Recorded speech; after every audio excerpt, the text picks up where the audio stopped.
Hey guys, and welcome to Vanguard Tactics. I'm Stephen Box, and today I'm on my own.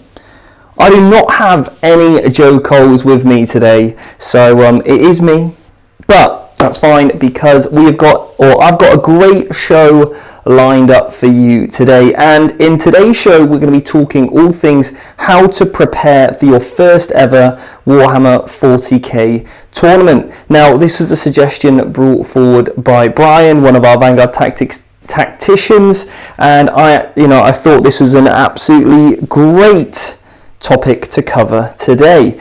And why is that? And that is because Vanguard Tactics and Foreground and Entoyment, or who are the companies that Vanguard Tactics are associated and collaborate with, are running our first ever event this weekend for Warhammer 40k. Foreground have run multiple events, around before. They and especially with Entoyment as well, ran a 100-man event called Beachhead back in January, which I attended, and I used to run health retreats in Marbella. So we've got some and lots of experience between us, so we thought let's enter the realm of Warhammer 40k events, and we really wanted this event in particular to be the sort of standard for health and safety, and absolutely everything, and do absolutely everything we possibly can to help people feel safe and secure. And that is something that we've managed to do, along with getting the council's approval, their help alongside absolutely everything, and they have been outstanding. So the team that we've put in place, all the procedures, risk assessments, absolutely everything has gone fantastic. So apparently I need to turn this mic down a little bit. I'm just going to get and do that now for you guys. Let's turn this down, otherwise I don't want to blast you.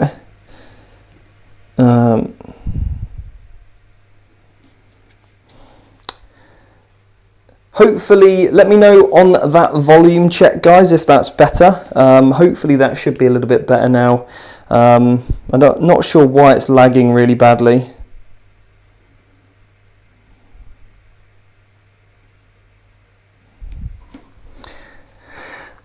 Sorry guys, a couple of technical issues here. I'm just going to get this resolved as quickly as possible.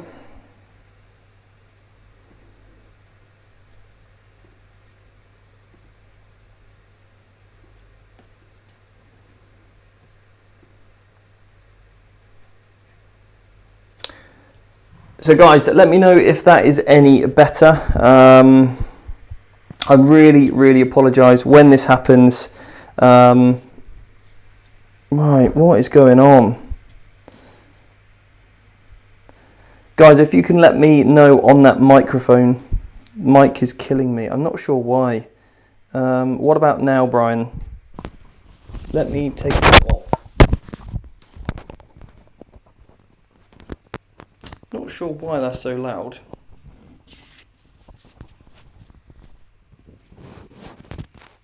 Okay guys, how about that? I don't even have the microphone on me anymore, it's on the table.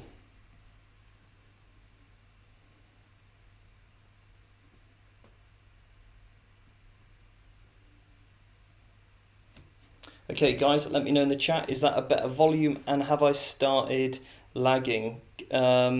Standard operator, keep going, lag is better now. I just realised I want to pick his brains on Blood Angels. Okay guys, let's crack on then. So anyway, so what we're going to do, just for those who are watching that are coming to the event, the player pack is currently being updated as we speak. Well, not as we speak, because I've just stopped doing it, but we've basically changed absolutely, not absolutely everything in terms of the missions, but I have made some really big amendments to the mission set, and made some, basically some good changes there in the player pack that will be sent out to everybody very shortly. And we've also made a guide on how to submit your list via BCP. Okay, so we go through literally stage by stage, step by step, how to submit your list of best coast pairings. But you do have until the 31st to get that in. So yeah, don't worry just yet. You've got until the 31st to get your lists in, and then we'll make them all live. So anyway, apologies if we had some sound or lag issues. Doing the best I can.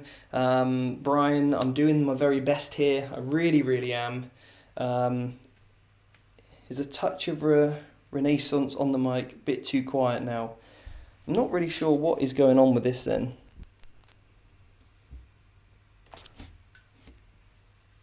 Right, I'll leave it. You guys are telling me to leave it. I'll leave it. Apologies. Do you know what? Trying to get your sound right is one of those things that's so annoying, because obviously I can't hear what you guys hear. And you know, you can set it up sometimes in exactly the same way, but it for some reason is just different. So yeah, super difficult to really tell. For me, it actually looks like the sound's too low now. I've got the gain literally at 30%. But I'm doing my best. So anyway, what was I saying? Now I'm all hot and flustered. Right. Yeah. This is the problem, you see, when Joe's not here. Unfortunately, I can't blame anyone, you know? God, I can only blame myself when it's only me. So yeah, getting ready for your first event is one of those things that is extremely important that you get right. And, you know, I can remember the first time I ever went to an event, I was, felt really unprepared.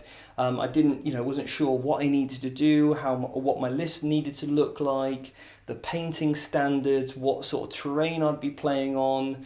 I wasn't even really sure on the mission pack I was playing. There were so many different things that I was just unsure of. So I really want to make sure you guys are feeling comfortable and confident when you get to the day. So let's cover some simple step-by-steps. The first one, my first tip for absolutely everything, is set some clear, definitive goals for yourself, okay? So one of those things could quite simply be, what do you want to achieve by going to this event? Now, for me personally, I've set numerous goals along the way, and I would always say to any beginner, try and go and, number one, make a friend, number two, learn something, and number three, try and get a victory in a game. And I think they're three, achievable goals. And obviously you can make that a little bit more detailed, and you can go a little bit further than that, which would be absolutely fantastic. But really, this first one that we're running, in a few days' time, my goal is to learn 9th edition, to understand how terrain works for a multiple different armies. So my goal personally for this event, I am playing in this event. I'm still not even sure what army I'm going to take. I've been doing absolutely everything I possibly can to make sure this is completely COVID secure, and that it's taking all of my and Foreground's brain power capacity. And if you've got a question, please email us at admin@vanguardtactics.com, as it says in the player pack. But ultimately, we really want to make sure that this is a really tightly ran event. So for me personally, my goals are, once I've picked an army, I'm not sure what that's going to be yet. It could be Ultramarines, it could be Blood Angels, I'm not sure. I don't think I'll get my Harlequins painted in time. But essentially what we want going forward is, I want to see how terrain works. I want to see how the game plays. I want to see what the enjoyment level's like. I want to see which missions are good. I want to see which missions were popular. Which ones did they enjoy? How easy it was to score, on the hold 2 or hold 3 or hold more. I want to understand all of that. I want to get a really good sense of where the meta might go. I want to know which armies are going to compete well in 9th editions, and maybe which army types are not anymore. So for me, that's my goal. So I'm not really fussed if I lose all of my games, because if I come away from this event thinking, okay, I know how terrain works now, I know what list archetypes are going to work well in 9th edition, then fantastic. For me, that is mission accomplished. I've learned lots, and obviously that's for me personally as a player, but then obviously from an event organizer, I've got my own set of goals, which, I'll share with you potentially at another time. Now, the other thing is, so once you've set those clear goals and clear expectations, the next thing that you want to do is make sure your army's ready, okay? And in order to do so, what you're going to need to make sure is that your list is prepared, okay? And now we're going to be using, obviously, everything from the same book, which is great for all tournaments, which does make life a little bit easier. Now, one of the things that you want to be making sure that you're doing is just writing absolutely everything down. So you can use, obviously, I think Battlescribe is still available to use at the moment, but then potentially the Warhammer app in the future for designing lists. You can easily do a list on Notes or Excel, whatever it might be. But I would just use Battlescribe for now, okay? It kind of puts it in a format that's simple, and then you can kind of replicate that format going forward. It's one that people are very accepting of. Obviously, it's kind of what we've been used to for so long. But again, that might change going forward. There might just be one app which will be great. So plug your list in, pop it in that one detachment that you pick, obviously, or two detachments, whatever it might be. Have at the top your name, your team name, how many command points you start with, any pre-game command points you spend, and then write down your detachment, what faction you're running, and then ultimately list out all of the things nicely spaced out, looks clean, and not too blocky, make sure it's really, really legible for everybody. And just think, if you were to hand that to somebody, or if somebody was to hand your list to you, would you read that and go, oh, what is this? It's a complete mess. So make sure it's clear, legible, and easy to understand. You can trim out all the weapons that are free and that you don't cost any points. So just get rid of those. So just put in the main points, or what you've selected. That's important. So if there's been a selection between two free weapons, let's say, I don't know, if I'm just thinking of two weapons that might be free, I'm not sure off the top of my head. Let's say you've got Flamer Aggressors or Boltstorm Aggressors, just choose the one. So it would be Aggressors times X, this many points, Boltstorm Gauntlets, done.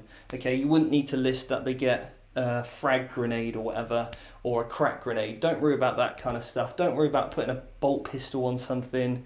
You only need to really list the things that you're paying for, okay? If you're giving chainswords, although they are free, again, if you're giving a chainsaw to the sergeant, make sure that goes on there.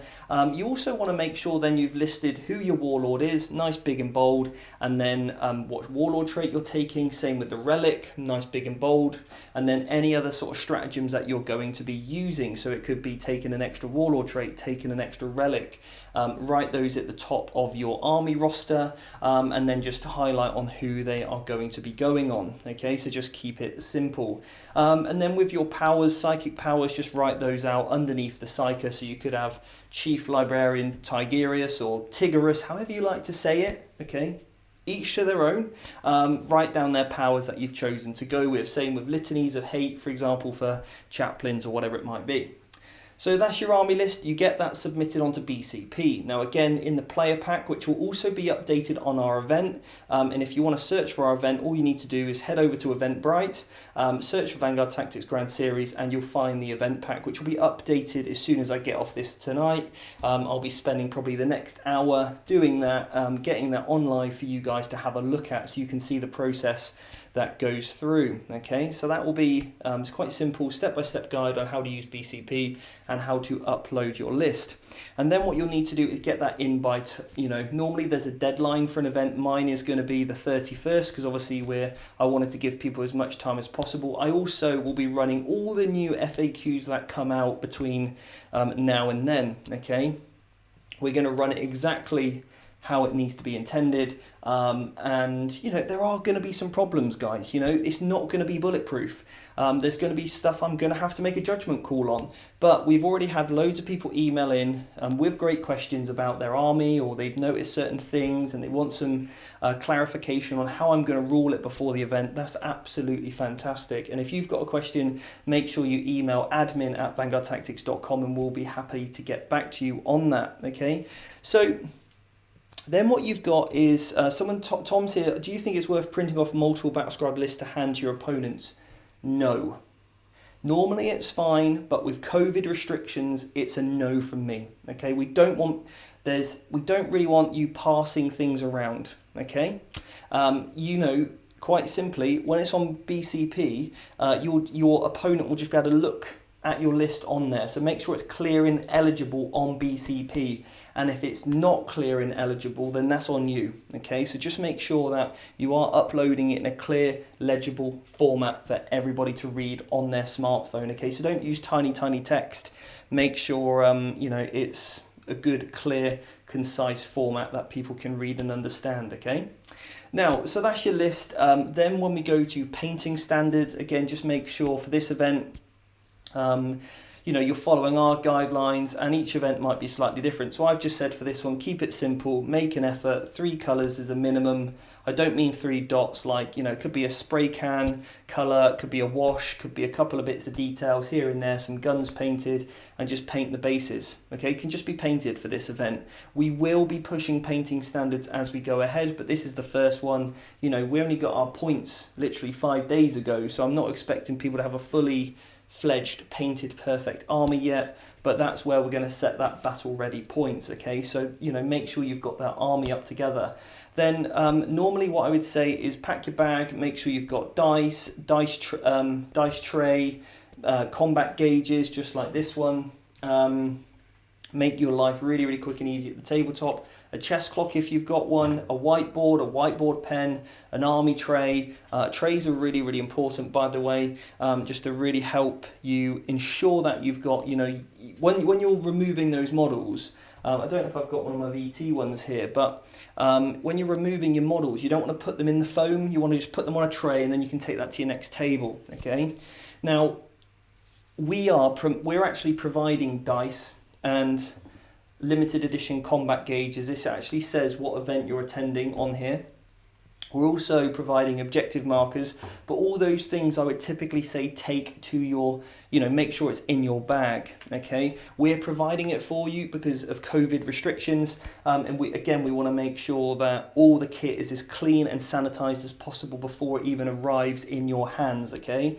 Again, we want to go above and beyond board there. Along with these times as well, make sure you've got hand sanitizer and face masks. Again, we're going to be providing that for you for this one, but typically make sure it's in your bag, okay, nonetheless. So just think of this as a general advice, and then I'm just popping in some bits and bobs what we're doing here to make it a little bit easier for you anyway. Okay, so you've got your army list on BCP. So what can you expect from your first event? Okay, now the most important thing is that registration is at a certain time. Okay, so make sure you've got all your logistics planned, so you know how long it's going to take to get to your venue. Make sure you plan some time to stop, grab a coffee, get a bit of food, whatever it might be. A plan to arrive 30 minutes before the event. You do not want to be running late, okay? We've had it before with Mark, and he's like, guys, I'm going to be late, can you tell the TO, whatever? And he's in a rush. So make sure you aim to get to that venue 30 minutes before. That allows for a little bit of traffic. Now, it might be one of those things you're like, Steve, this is basic stuff, I know this, but people do not do it, okay? So just write these things down. Do this, do that. Make a little notebook of, your hotel destination, the postcode or area code, whatever it is you use, the address. What time you can check in, what's the latest you can check in, the phone number of that venue if you need to contact them prior, right? If you're, held up at the venue or whatever it might be, or gaming. I've had that situation before. So all of those things you want to find out or way before you arrive, so then you're not worried on the day like, oh no, my Airbnb, I can't check in or whatever, okay? So make sure you know all those logistics before you rock up, okay? Now, so you've got your logistics pack, you've arrived 30 minutes before, what can you then expect? Well, obviously, depending on COVID and how everything's being sorted, but basically head to the table. Head straight to your table, pop your bag underneath the table, get your army out on the army tray straight away, and then ultimately, introduce yourself to the opponent, if they've arrived. And the most important thing that you can do in this situation is be 100% honest with your opponent. Just say, look, this is what I want to get out of this game. All right, I want to learn this. I want to find out about that. I want to have a great game with you, and I want to let the best general win. Okay, quite simple. And, you know, having a nice introductory chat is always a good thing. But the other thing that you can be doing even before you get to that point is make sure you're reading through the mission pack. So a lot of events, for some reason, don't even publish the mission pack. They kind of expect you to know it. Whereas actually on our mission pack, we tell you what missions we're playing, on what day, and then also what page number you can find that on in the GT handbook. Okay, so it's nice, super simple. This mission at this time, and then before all of our games that we go through. Jack, if you haven't met Jack before, Jack is one of our guys. He's done many lives with me before, been here since the start.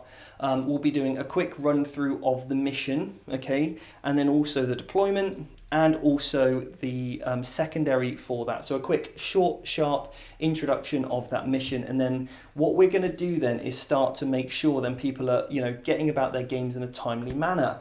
But just giving all the missions a quick read through is going to be really important for you. Okay, make sure you are prepared, so you know, okay, cool, I'm playing this mission, I'm in this deployment, how would I deploy my army? Start to think about those things. And this is all stuff we talk about on the Academy. I literally have a 10 video series, a 10 episode video series, all about 20 to 30 minutes long, about all of these things, but in so much more detail. Okay, I go over, you know, each of the secondaries. Obviously I did it for the ITC, I'm now going to update it for all of 9th edition, but the premise still stands. How do you look at the terrain and go, okay, what sort of army build is going to work well in this, you know, this sort of board? You know, what sort of armies can I expect? Where's the meta currently at the moment? What do I need to include in my army roster to make sure that, you know, you've got, you know, you're covering all bases, all right?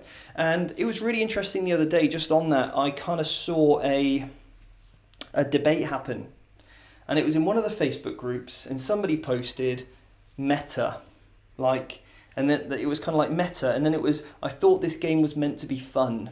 And that really kind of, it shocked me a little bit that people assume that meta, or this term meta, means win at all cost. It means cheat. It means bend the rules. It means no fun.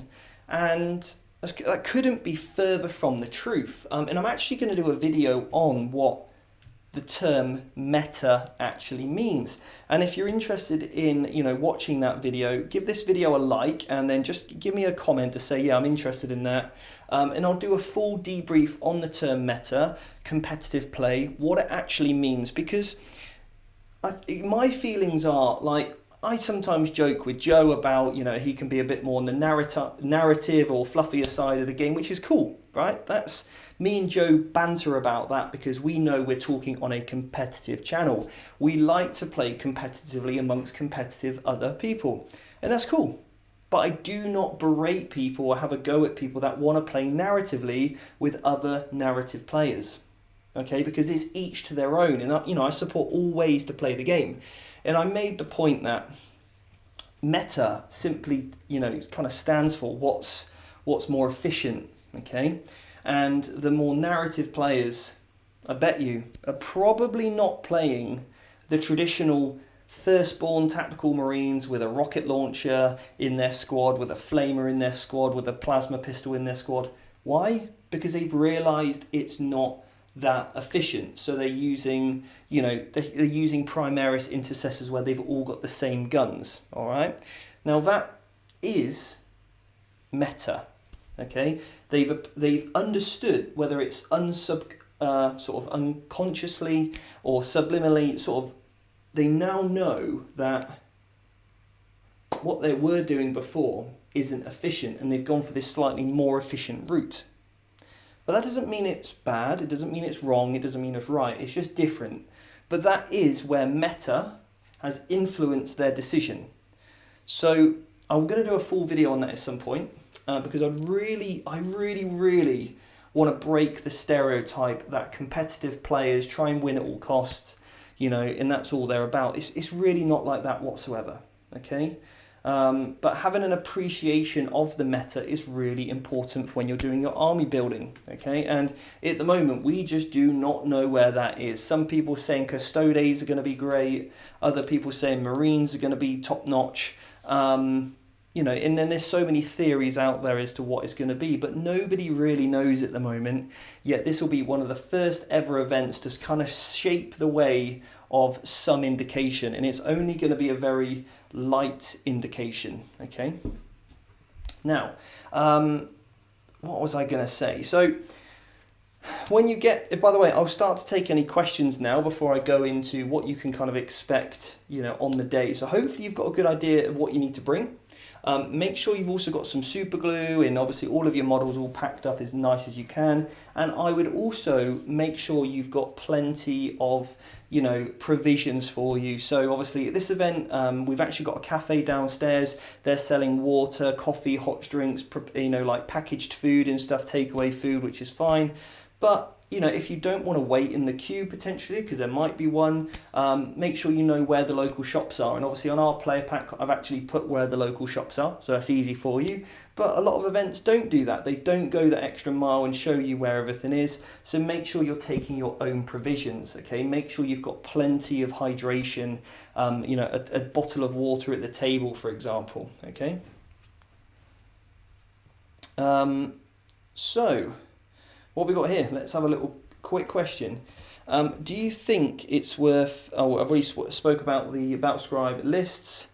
Warp said, not been enough games to see what's good yet, just to play, the testers are saying. Absolutely, look, we're just going off by what hearsay at the moment, so it's going to be really good to get some first-hand experience at these matches.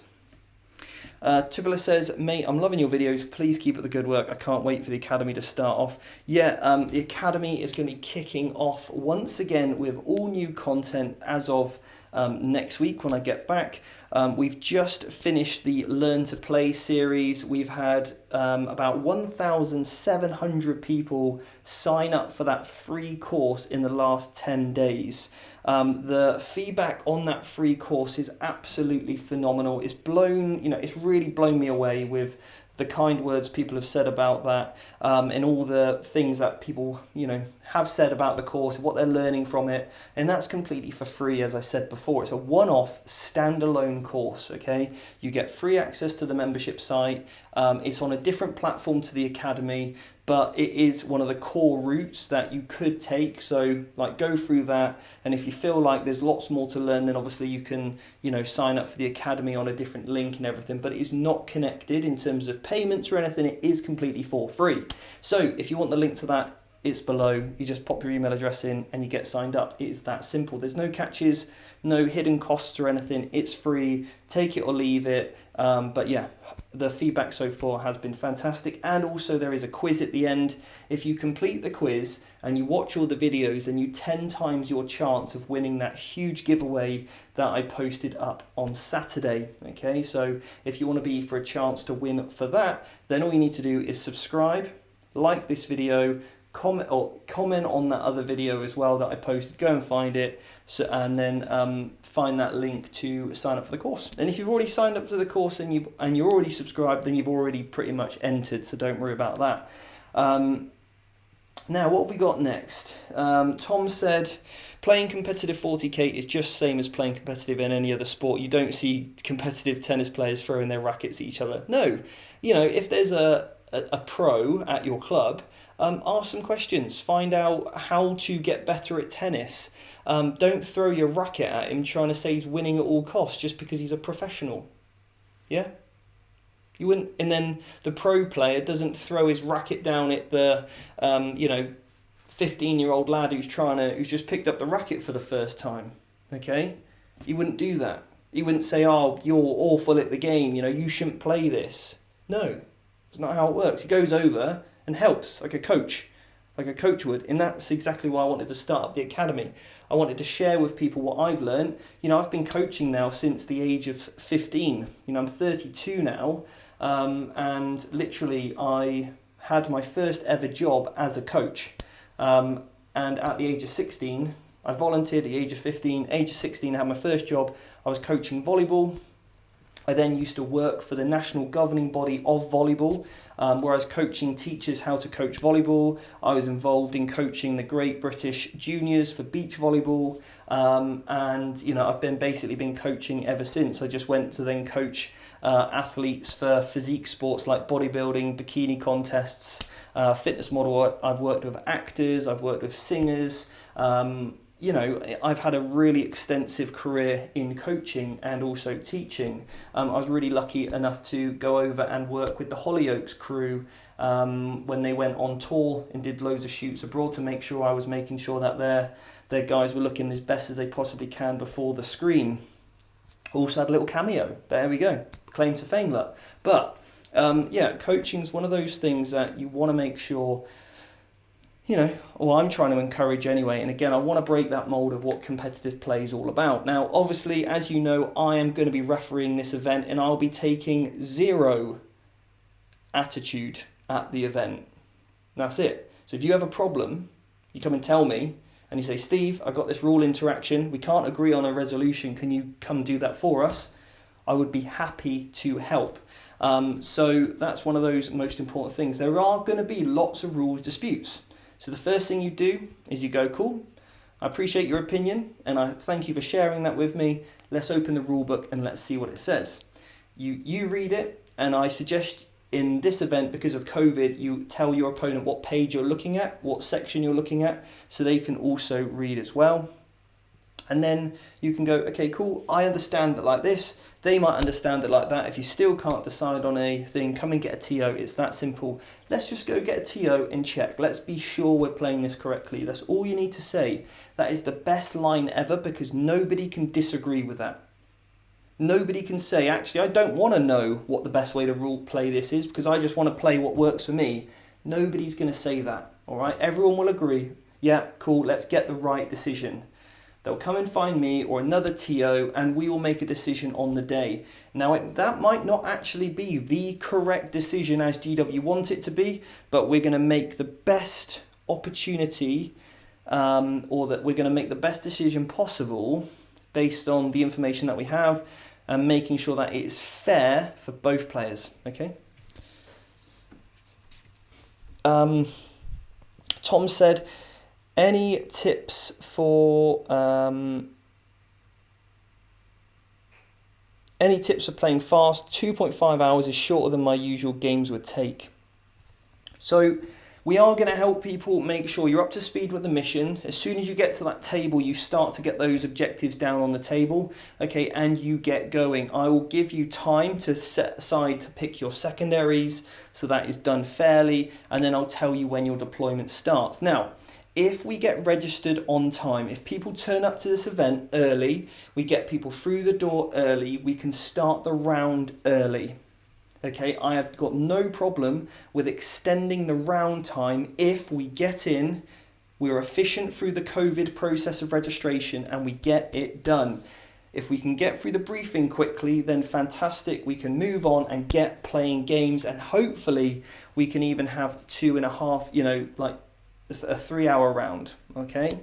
But in terms of playing quickly, my top tips are pick something you need to kill, pick something you need to hold, move there, kill that thing, move on, turn done.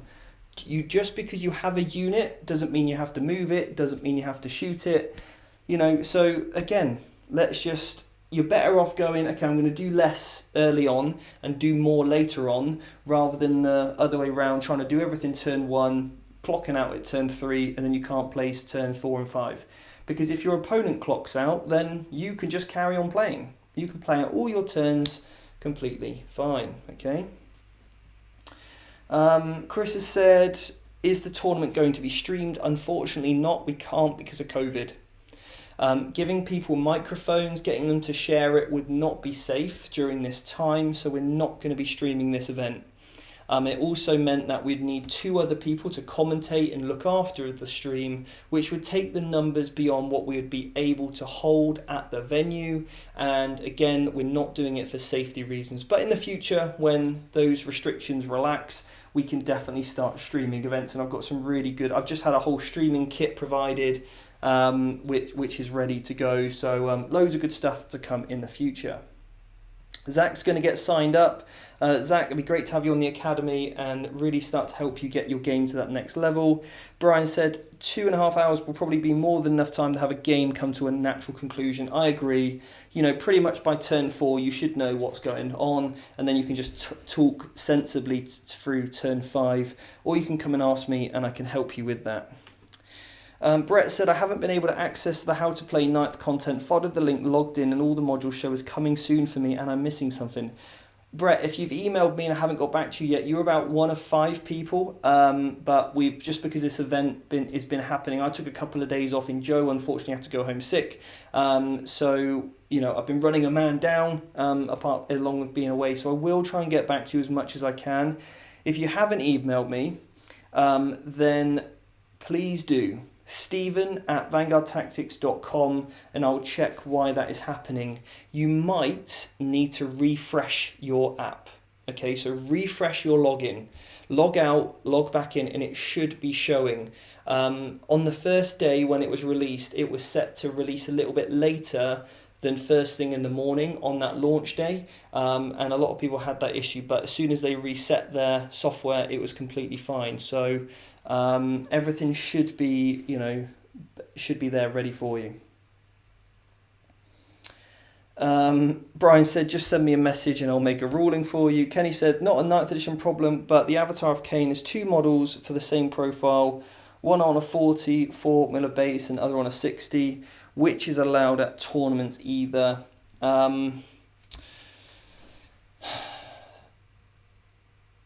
Because one is a Forge World model and one is the official Games Workshop model, I'm going to say that it's if you're playing on a 40mm base, I mean, to be honest, I'd accept any. There's pros and cons to both. So I would personally accept any at the tournament. Whichever one you've got is fine, okay?